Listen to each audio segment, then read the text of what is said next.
नमस्कार, KP news में आपका स्वागत है। मैं हूं आयुषी विजयवर्गीय आपके साथ। तो चलिए खबरों के सफर की शुरुआत करते हैं और सबसे पहले एक नजर हेडलाइंस पर। कल्याण कर्नाटक कलाविद वकुटा द्वारा मंत्री का सम्मान कर ज्ञापन सौंपा गया। तो बीदर में गर्मी और धूप का सिलसिला जारी। सीएम सिद्धरामैया ने कहा कि बेंगलुरु में खोली जाएगी 250 इंदिरा कैंटीन। शक्ति कर्नाटक में ट्रेनों में महिलाओं की भागीदारी को 20% तक कम हुई। मंत्री जमीर अहमद खान ने हेल्पलाइन के लिए 4 लाख रुपए के भुगतान की जांच के आदेश दिए। पहले नौकरी के बदले जमीन हड़प ली जाती थी। पीएम मोदी ने बिना नाम लिए लालू पर साधा निशाना। कुरुक्षेत्र में एमएसपी को लेकर किसानों का प्रदर्शन जारी। नेशनल हाईवे जाम, लंगर चालू।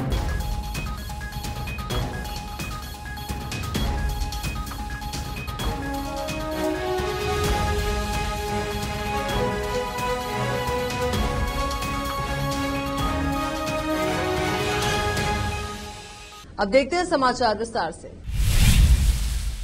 कर्नाटक सरकार के पर्यावरण, जैविक और वानिकी मंत्री श्री ईश्वर खंड्रे और नगर प्रशासन मंत्री रहीम खान का कल्याण कर्नाटक कलाविद्रा वाकुटा द्वारा बीदर में अंबेडकर सर्कल के पास आयोजित अभिनंदन समारोह में संघ के अध्यक्ष विजय कुमार सोनारे और महासचिव प्रकाश अंगड़ी कन्नेली ने नए मंत्रियों का सम्मान करते हुए और कई दिनों तक ओकुट्टा की मांगों को पूरा करने का अनुरोध किया। राज्य में वर्तमान में कई सरकारी ट्रस्ट और फाउंडेशन मौजूद है। मौजूदा ट्रस्ट और फाउंडेशन के नए अधिकारियों की नियुक्ति की जानी चाहिए। लोक जिसे सरकार नए सिरे से शुरू करने की योजना बना रही है, कल्याण कर्नाटक में स्थापित की जानी चाहिए। आंध्र सरकार के मॉडल पर कर्नाटक में सभी कलाकारों को कन्नड़ और संस्कृति विभाग द्वारा कलाकार पहचान पत्र जारी किए जाने चाहिए।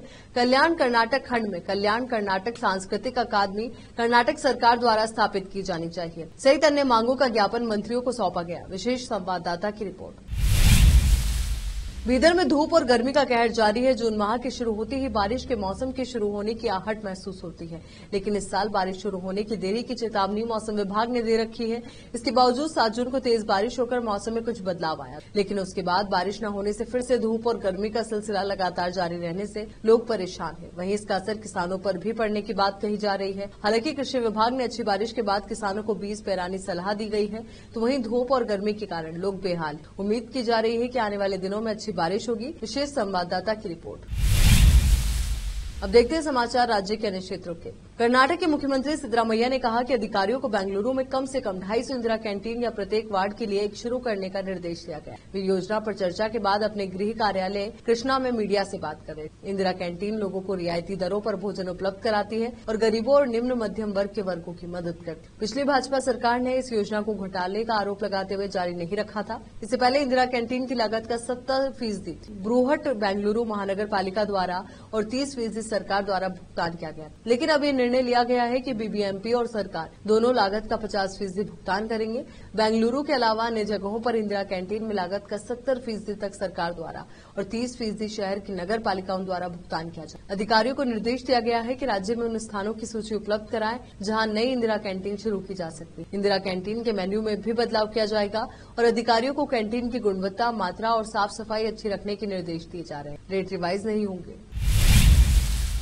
गैर एसी राज्य परिवहन बसों में महिलाओं के लिए मुफ्त बस यात्रा की अनुमति देने वाले बहुप्रचारित शक्ति कार्यक्रम ने प्रमुख शहरों में रेलवे और हाई एंड वॉल्वो बसों के संग्रह को प्रभावित किया है, क्योंकि महिलाएं मुफ्त में राज्य भर में यात्रा करने की इच्छुक हैं। रेलवे सूत्रों ने कहा कि उन्होंने महिलाओं और यात्रियों की संख्या में 20% की गिरावट देखी है। ये मैसूर में बेंगलुरु, माले, महादेश्वर हिल्स और अन्य तीर्थस्थलों की ओर जाने वाली बसों में स्पष्ट था, जिनमें महिलाओं की भीड़ होती है। शक्ति योजना के दूसरे दिन कई वॉल्वो बसों को यात्रियों को भरने के लिए लंबा इंतजार करना पड़ा, जबकि केएसआरटीसी के अधिकारियों को महिलाओं के लिए अतिरिक्त सामान्य बसें आवंटित करने के लिए संघर्ष करना पड़ा, जो बस स्टेशन पर भारी संख्या में आई थी। वाडियार एक्सप्रेस सहित मैसूर और बेंगलुरु के बीच की ट्रेनें, जो हमेशा भरी रहती है क्योंकि केवल 2 घंटे से अधिक की दूरी तय करती है, अपेक्षाकृत खाली थी। उन ट्रेनों को छोड़कर जो सुबह सुबह शहर से रवाना होती है, जिनमें सीजन टिकट के साथ कार्यालय जाने वालों की भीड़ होती है। अन्य सभी ट्रेनों में शक्ति पूर्व समय की तुलना में यात्रियों की संख्या कम देखी गई। आवास और अल्पसंख्यक कल्याण मंत्री बीजेड जमीर अहमद खान ने अधिकारियों को एक व्यक्ति को प्रतिमाह 4 लाख रुपए के वेतन के भुगतान पर एक जांच करने और एक रिपोर्ट प्रस्तुत करने का निर्देश दिया, जिसने अल्पसंख्यकों में योजनाओं के बारे में जानकारी प्रदान करने के लिए एक हेल्पलाइन स्थापित की गई थी। मंत्री कार्यालय की ओर से जारी बयान में कहा गया है कि अल्पसंख्यक कल्याण विभाग की समीक्षा बैठक के दौरान मंत्री ने पूरी जांच कराने का निर्देश दिया। उन्होंने सवाल किया कि जब हेल्पलाइन पर हर साल 2.5 करोड़ रुपए खर्च किए जाते हैं तो अलग हेल्पलाइन की क्या जरूरत थी। उन्होंने अधिकारियों को सुनिश्चित करने का निर्देश दिया कि अल्पसंख्यक समुदायों के बच्चे विशेष रूप से उच्च अध्ययन के दौरान स्कूल या कॉलेज से बाहर न निकले। उन्होंने अधिकारियों से मौलाना आजाद आवासीय विद्यालयों और कॉलेजों में भाषा पढ़ाने के साथ साथ अंग्रेजी के साथ साथ कन्नड़ पढ़ाने पर जोर देने को कहा। उन्होंने कहा कि कन्नड़ पढ़ाने के लिए आवश्यक संख्या में शिक्षकों और संसाधन व्यक्तियों को नियुक्त किया जाना चाहिए। विज्ञप्ति में कहा गया है कि बैठक के दौरान हज भवन को अल्पसंख्यक समुदायों के उम्मीदवारों के लिए एक प्रशिक्षण केंद्र में बदलने का निर्णय लिया गया है। मानसून की शुरुआत में देरी और प्री मानसून बारिश की कमी के कारण अधिकांश बांधों और जलाशयों में जल स्तर में भारी गिरावट आई है। विशेषज्ञों के अनुसार अगर अगले 10 दिनों तक ये स्थिति बनी रही तो इससे शहरी क्षेत्रों में पेयजल आपूर्ति और पूरे राज्य में बुवाई प्रभावित होने की संभावना है। इसी के बीच मुख्यमंत्री सिद्धरामैया ने समीक्षा बैठक की। 1 से 11 जून के आंकड़ों के मुताबिक 67% की कमी है। सरकार कुछ जिलों में पेयजल की कमी से अवगत है। KSNDMC के आंकड़ों के अनुसार 13 जलाशयों में 865 TMCFT की सकल क्षमता के मुकाबले 166 TMCFT पानी उपलब्ध है। कावेरी बेसिन में स्थिति गंभीर है। 2022 में कृष्णराज सागर, अरंगी, हेमवती और काबिनी बांधों में 64.51 TMCFT पानी था। 9 जून को इन बांधों में केवल 33.73 TMCFT पानी था। कृष्णा बेसिन में स्थिति और भी खराब है। बेसिन के बांधों में पिछले साल 170 TMCFT पानी था और इस साल 78 TMCFT। विशेषज्ञों ने कहा कि मलनाड और कोडागू क्षेत्रों में भी मानसून पूर्व बारिश की कमी दर्ज की गई। सोमवार को बादल कमजोर दिखे। इससे पूरे राज्य में अच्छी बारिश नहीं हो सकती। अगर 1 सप्ताह या 10 दिन और यही स्थिति बनी रही तो राज्य को पेयजल संकट का सामना करना पड़ेगा। ये कृषि को भी प्रभावित करेगा। यहाँ पर रुकेंगे एक छोटे से ब्रेक के लिए, फौरन लौटेंगे। हिंदुस्तान के हर कोने में हम हैं मौजूद। 24 घंटे हालात पर गहरी नजर, खबरों से जुड़े चुपते सवालात और आपको दिखाता है धार्मिक, सामाजिक, राजनीतिक, लोकल और इंटरनेशनल न्यूज की सबसे बेहतर कवरेज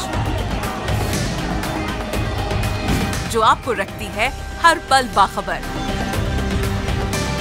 देश और दुनिया भर की खबर के लिए देखते रहें नूर एजुकेशन ट्रस्ट बीदर की ओर से चलाए जाने वाला Noor MEd and BEd college Bidar, recognised by NCTE Delhi and affiliated to Gulbarga University, Gulbarga. Admission are open for the academic year 2022-23.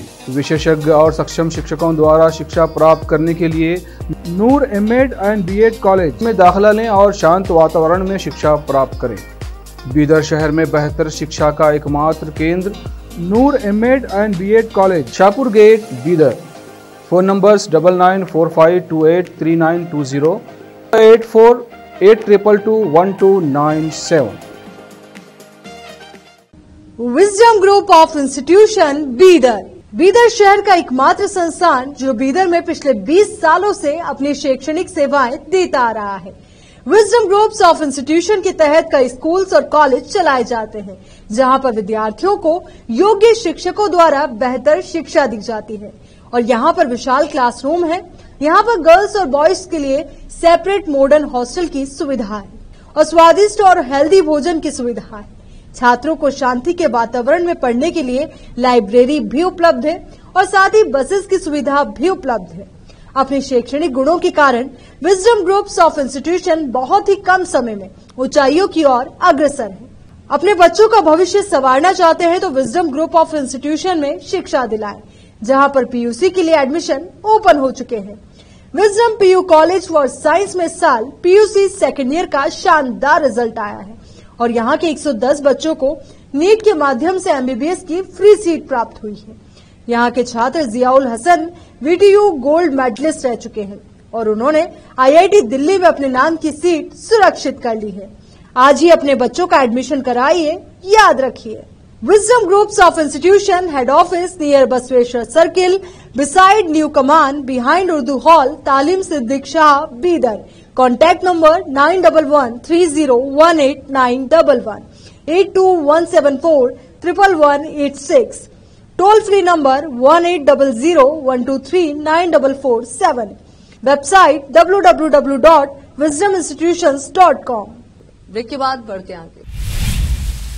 प्रधानमंत्री नरेंद्र मोदी ने रोजगार मेले के तहत 70,126 नव नियुक्त कर्मचारियों को नियुक्ति पत्र बांटे। इस अवसर पर आयोजित एक कार्यक्रम को वीडियो कॉन्फ्रेंसिंग के माध्यम से संबोधित करते हुए उन्होंने परिवारवादी पार्टियों पर जमकर हमला बोला। उन्होंने कहा कि परिवारवादी पार्टियों ने भाई भतीजावाद बढ़ाया और आम लोगों से अवसर को छीन लिया। उन्होंने बिना लालू यादव का नाम लिए कहा कि पहले नौकरी के बदले जमीन हड़प ली जाती थी। दरअसल लालू प्रसाद पर रेल मंत्री रहते हुए नौकरी दिलाने के नाम पर जमीन हड़पने का आरोप है। पीएम मोदी ने कहा कि रोजगार मेले एनडीए और बीजेपी की सरकारों की पहचान बन गई। उन्होंने कहा कि आज निजी व सरकारी क्षेत्र में नौकरियों के अवसर बन रहे हैं और जिस पैमाने पर युवाओं को नौकरी दी गई है वो अभूतपूर्व है। पीएम मोदी ने कहा कि परिवारवादी राजनीति ने भाषा के आधार पर लोगों को बांटा। हमने भाषा के माध्यम से अवसरों का निर्माण किया। उन्होंने कहा कि हमारी सरकार ने सुनिश्चित किया है कि लोगों के सपने को साकार करने में भाषा बाधा न बने। पीएम मोदी ने कहा कि एनडीए सरकार में भारत के इतिहास का सबसे बड़ा भर्ती अभियान ये उसकी दूरदर्शिता का परिचायक है। उन्होंने कहा कि विपक्ष के शासन वाले राज्यों में नौकरी के लिए रेट कार्ड जारी होता है, जबकि हमारी ओर से युवाओं के भविष्य को सेफगार्ड मिलता है। पीएम मोदी ने पश्चिम बंगाल में नौकरी के नाम पर भ्रष्टाचार की पोल खोलते हुए इस तरह के वर्क कल्चर को युवा विरोधी बताया। कुरुक्षेत्र के पीपली में किसानों ने नेशनल हाईवे 44 को आज दूसरे दिन भी जाम कर रखा है। न्यूनतम समर्थन मूल्य को लेकर किसान आंदोलन कर रहे हैं। इस बीच प्रशासन की ओर से किसानों के साथ बातचीत की देर रात की गई कोशिश भी नाकाम रही। किसानों का कहना है कि जब तक हमारी मांगें पूरी नहीं होगी तब तक जाम जारी रहेगा। वहीं लंगर भी हाईवे पर ही शुरू कर दिया गया है। किसान नेता राकेश टिकैत का कहना है कि जब तक सरकार हमारी मांगे नहीं मानेगी तब तक हम बैठे रहेंगे। लोकल कमेटी सरकार से बातचीत कर रही है, देखते हैं क्या फैसला होता है। हम लोकल कमेटी के साथ हैं, जो फैसला लेंगे वही हमें मानना होगा। टिकैत का कहना था कि सभी लोग यही पूछते हैं कि आपने हाईवे जाम कर दिया, लोग परेशान हो रहे हैं, ये नहीं देखते किसानों को उनकी फसल का रेट नहीं मिल रहा है। टिकैत ने कहा कि किसानों की मीटिंग हुई है जिसमें फैसला लिया गया है कि अगर प्रशासन 2 घंटे में फैसला लेता है तो हमारी 2 ही मांगे रहेगी। पहली मांग है सूरजमुखी की एमएसपी बढ़ाई जाए और गिरफ्तार किसानों को रिहा किया जाए। अगर 10 बजे के बाद ये पूरा मामला एसकेएम के पास चला जाएगा और फिर यह आंदोलन देशव्यापी हो जाएगा। अरब सागर में सक्रिय हुआ चक्रवात बिपरजॉय गंभीर हो गया है। मौसम विभाग ने ताजा जानकारी में बताया कि अभी VSCS बहुत गंभीर चक्रवाती तूफान बिपरजॉय 2.5 IST पर पूर्वोत्तर और आसपास के पूर्वी मध्य अरब सागर में पोरबंदर से लगभग 290 किलोमीटर दक्षिण पश्चिम में और जखाऊ बंदरगाह से 360 किलोमीटर दक्षिण पश्चिम में केंद्रित है। इसके 15 जून की शाम तक जखाऊ बंदरगाह के पास सौराष्ट्र और कच्छ को पार करने की संभावना है। बिपरजॉय चक्रवाती तूफान के बढ़ते खतरे को देखते हुए महाराष्ट्र के पालघर जिला प्रशासन ने चेतावनी जारी की और 13 जून से लेकर 15 जून तक लोगों के समुद्र तट के पास आवागमन पर पूरी तरीके से पाबंदी लगाई है। केंद्र शासित प्रदेश दमन में समंदर में करंट देखने को मिल रहा है। तूफान के चलते दमन प्रशासन ने 15 तारीख तक धारा 144 लागू कर दी है। दमन के बीच पर जाने की रोक लगा दी गई।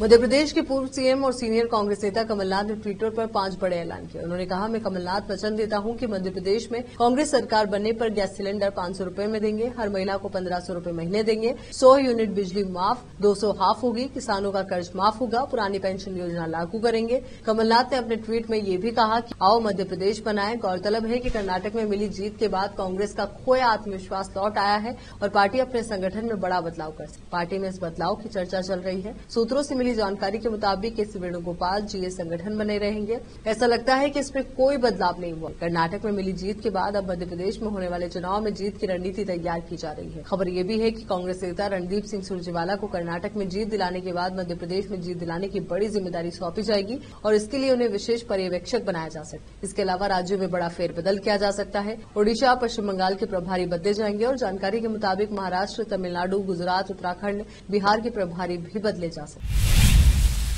अब देखते हैं समाचार विदेश के। रूस ने पाकिस्तान के साथ सहयोग बढ़ाने और मजबूत करने की इच्छा जताई है। इस बीच रूस से कच्चे तेल की पहली खेप गत सप्ताहांत पर कराची बंदरगाह पहुंच गई।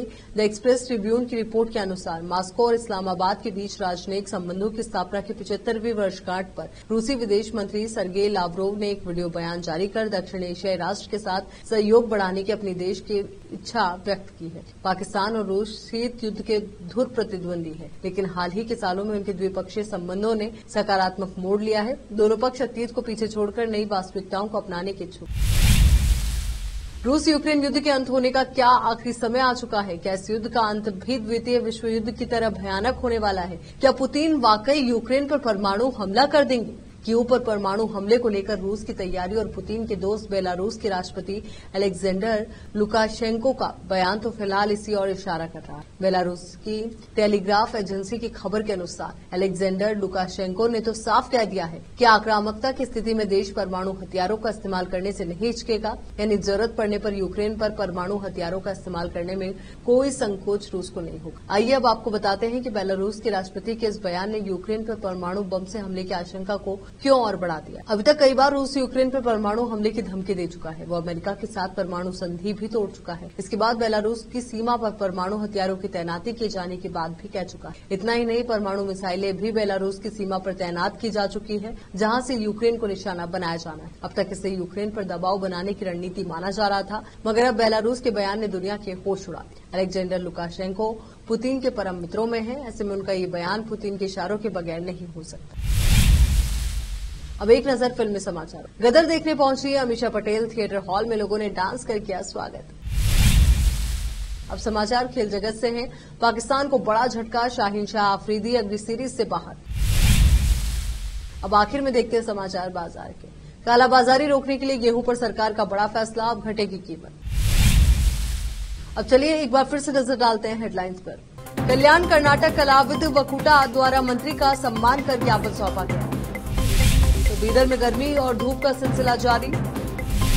सीएम सिद्धरामैया ने कहा कि बेंगलुरु में खोली जाएगी 250 इंदिरा कैंटीन। शक्ति कर्नाटक में ट्रेनों में महिलाओं की भागीदारी को 20% तक कम हुई। मंत्री जमीर अहमद खान ने हेल्पलाइन के लिए 4 लाख रुपए के भुगतान की जांच के आदेश दिए। पहले नौकरी के बदले जमीन हड़प ली जाती थी, पीएम मोदी ने बिना नाम लिए लालू पर साधा निशाना।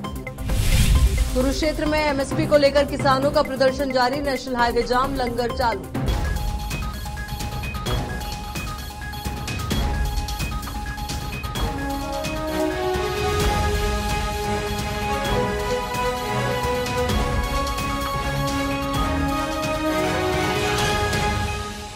केपी न्यूज के इस बुलेटिन में फिलहाल के लिए इतना ही। देश और दुनिया से जुड़ी तमाम खबरों के लिए आप बने रहिए केपी न्यूज 24/7 के साथ। धन्यवाद।